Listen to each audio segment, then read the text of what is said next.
Hey, JR. How you doing? Busy Well, day, huh? I hear we're doing pretty good, but I hear some parts of Florida are not going to be doing real well here soon. No, and my side is one of them, or the main one. If you live in Florida, I guarantee you've heard it if you live in Florida, but pretty much anywhere in the Southeast, you've been paying attention the last few days to Hurricane Ian. Uh, 5 o'clock update. I am, by the way, not only your equine therapy specialist, I'm your local weather geek. I am the guy standing at the window going, y'all come check this out. And everybody's running for cover. But wanted to really get some word out today. We are asking for some help. Ian just got upgraded to a Category 2 hurricane. Now, for most Floridians, that's no big deal. We don't even bat an eye. You don't even set up a hurricane party for a Category 2. But by tomorrow morning, it is supposed to be Category 4, 130 plus mile an hour winds. And it is what they call the European model, is got it doing a little more like this, hooking in just north of Tampa Bay into like Pinellas County, Citrus County, Clearwater area. They always tell you, if you know where Jim Cantori is for the Weather Channel, that's where it's going to hit the fan. Jim's been in Clearwater for a couple of days. So that is obvious. So yeah, we're trying to get the word out, make everybody take cover, heed their evacuation warnings. Parts of Tampa, Hillsborough County have already started evacuation warnings, just because it's going to take time. They have suspended tolls, so be careful, but you can zip right through that. And they say if the government's not collecting money, then it's serious. Yeah, slow down, be careful when you go through the booth. We don't need to see car accidents in toll booths, but yeah, you can go right on through. They are doing that. So just kind of wanted to show real quick before we dive into the heart of what we're really trying to get into here. Let's bring up the track map of where we're at here on this. So you can see the yellow circle down at the bottom was the 5 o'clock update. Again, now Cat 2, it's going to hit Cuba. Now, this seems like we got a lot of time, and in some cases we do, but by 2 p.m. on Tuesday, going into late day Tuesday, overnight Wednesday, most of the Gulf side of Florida is already going to be feeling tropical storm winds. Now, sometimes that's just called Wednesday, right? I mean, sometimes we get rainstorms coming in here with 40, 50 mile an hour winds. So again, as Floridians, and I've lived here since 1999, so I consider myself a Floridian. My wife is a Florida native. We kind of get used to that. But then, someone hits the nitrous bottle on this thing real quick, because this thing's coming across some very open, very warm water, and there's nothing to slow it down. So by 2 a.m. on Wednesday, 2 p.m. on Wednesday, this puppy's Cat 4 hitting 130 mile an hour winds unless something changes. But they're not really predicting that it's going to. So you can kind of see where this, where you see the little circles, not the big wide track. That's just kind of how wide the storm could be. The little dots is where the eye is making, its track. So it's coming hard. Please pay attention to, everything. This one's serious, and coming from a guy who's like, no big deal.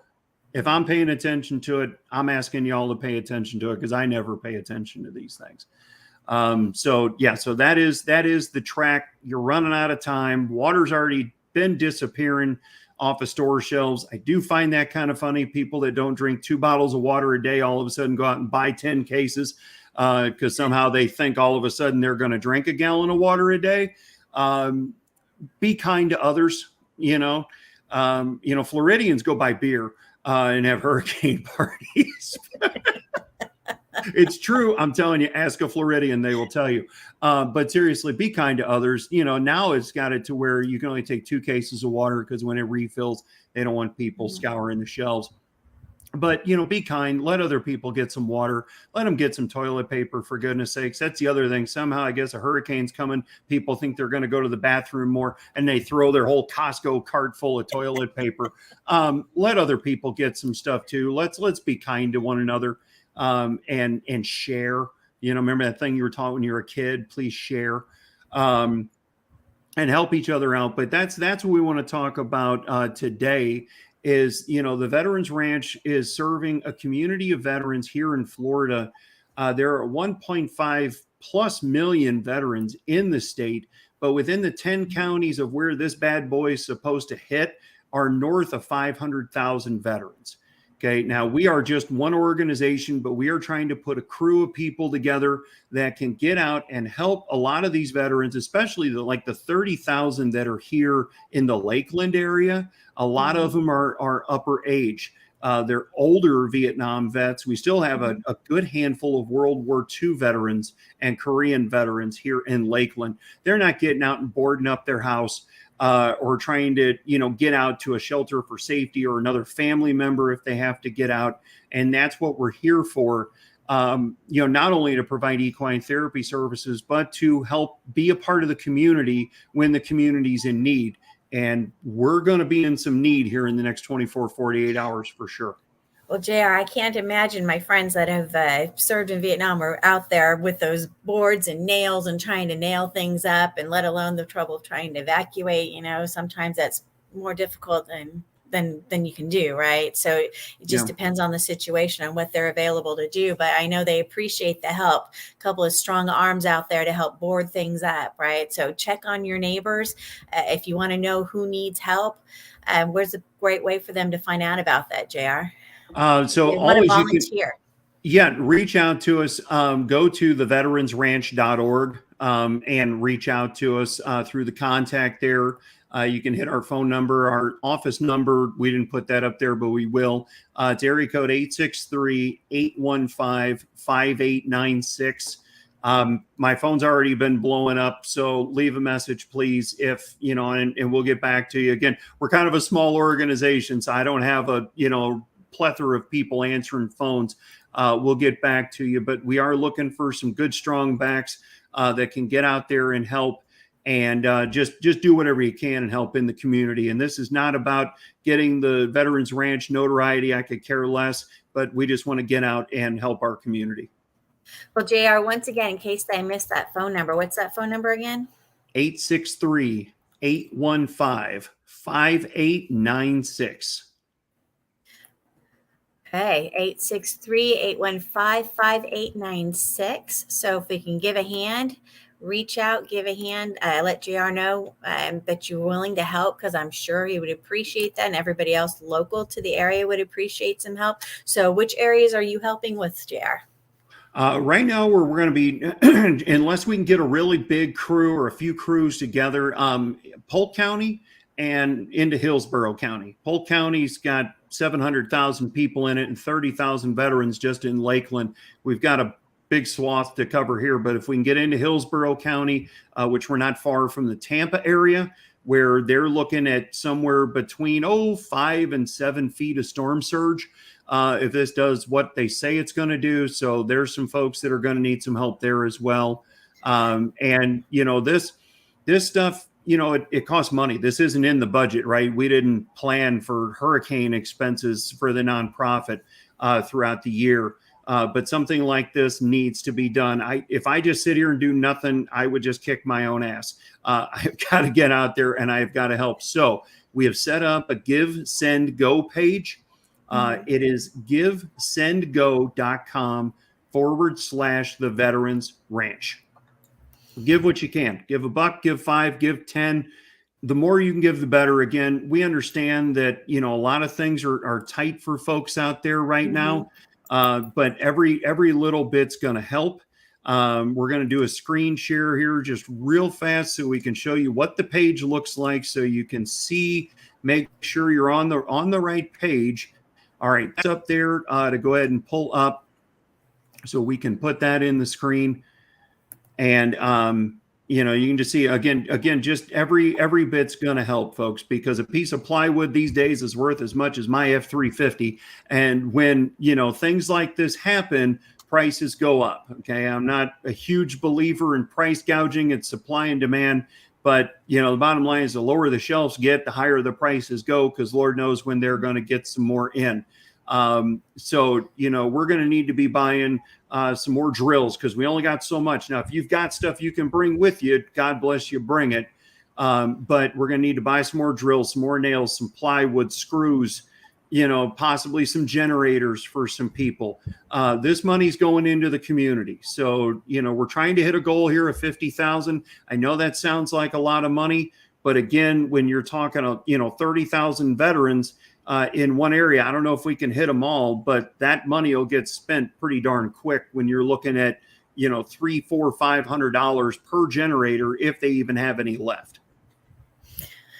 Right. And you had mentioned that some of them were expecting 5 to 7 feet of, and you said some word that a non-Floridian area, we'd have no idea what that meant. Well, everybody in Houston that lived through Harvey knows what I'm talking about. It's called storm surge. And what That's the word. Yep, when the front of the storm comes by, okay, the storms rotate, hurricanes rotate counterclockwise. I'll be Jim Cantori for a second. They rotate counterclockwise, so they're going to suck water out, okay, out into the system. And then as it's coming back around and that storm's moving forward like a slingshot, it just throws all that water and then some right into wherever it's at, Tampa Bay, Naples, up around Clearwater. That's where you get a lot of beach erosion. Flooding where there's apartments and condos right along like Channel Side and Tampa Bay. A lot of people already either have their boats out or they got them lifted, so they get safety there. People have been preparing. Hurricanes are interesting. They're not like tornadoes where the finger of God comes down and you got less than a 2-minute warning to figure out what you're going to do. The Weather Channel is great at giving you a good forecast and staying up to date on it. Now it's time to pay attention. And, because this puppy's coming right up our backside. And the problem with it is it's not a fast mover. It'll be 140, 130 mile an hour winds. Yeah, that's moving fast this way. But this way, it's slowing down. And it's going from like 10 to 5 miles an hour. So it's going to hang out kind of like, that family member you wish would leave early at Thanksgiving that you just can't kick out. Yeah, that's Ian. That's Ian. We got to have some fun and laugh here a little bit because this is going to be it's coming through, stuff. Right? It's coming through. It's not going to avoid Florida. Hang out for a good 24, 48 hours. Yeah. And it's going all the way up and then it's going to hook up towards Jacksonville. And, and then it'll kind of dissipate out into a tropical depression or whatever into Georgia and the Carolinas. But they'll still get, some decent 40, 50, 60 mile an hour winds up through their neck of the woods in the next few days as well. Well, so when are we expecting things to start getting wet, JR? Well, it's already raining now. Yeah, but it always rains this time of day. That part it rains this time of day in Florida. But we are looking at tropical storm force winds again. If everything stays on track the way they're saying, and right now, like the cone goes from this wide and it starts getting like this wide. Whoops, I moved the camera. So it starts going here. When it starts getting here, it's pretty darn accurate. They're talking tropical storm force winds by late tomorrow night. And that's, 50, 65 mile an hour winds. Hurricane is 75 mile an hour and up. So, get with us, donate today, please, because it's going to take a couple of days for everything to clear. So when, if you donate right now, we see the money on Wednesday because GiveSend goes great like that. They don't hold on to your money for 2 months. So we'll see it on Wednesday and we can start going to buy stuff and start, we're going to be out in the community now as it is anyway, but we need supplies and we need to be able to help these people that are going to need the help. So the sooner the better, please, because it's coming quick. All right, JR, we've been showing your phone number. If somebody's in the area and they want to help, remind them again what county you're in. I'm in Polk County. Right. So Polk County. And then you said, if you could, you were trying to help the next county over, which was? Next county over is Hillsborough County, which is the Tampa area. Right. So if you can give a hand, JR's number, 863-815-5896. Give them a holler if you're in the area and if you can be of help. If you know of anybody that needs help, let's try and tie those people together. If you can't make it to help, then maybe you can spare some money to donate. And we understand things are tight right now, but if we can give a hand to our older veteran community there, it would be really helpful. Like you said, we've got older veterans that are from the World War II even, or the Vietnam era. So they're a little bit old to be out there trying to do this on their own. So they need some support. So if we can give them a hand, we appreciate it. Yeah, that's the key. I mean, we don't, we're younger and dumber. We can be out there on ladders and, whatever else. We don't need somebody in their 70s and 80s up on ladders and, whatnot, trying to put tarps on roofs because this is one of those storms that could be, having those kind of effects, and getting up on ladders and trying to hold up a piece of plywood with one hand and a, drill and a screw in the other. And, if we can just be there to help them with that, they'll greatly appreciate it, and we appreciate all the help we can get. Absolutely. Thank you so much, JR, for sharing and caring enough to come out and say something and let people know where the needs are of our community. Well, thank you as always for helping us share this and get our message out there, and hopefully we can get out here in the next few days and do some good for some folks. All right. Thank you. If anybody wants to help, be sure to reach out to JR. You can also donate straight to the page. Go to theveteransranch.org if you need more contact information. And we are here to serve. So help us serve our veteran community. Thank you so much. Thank you all.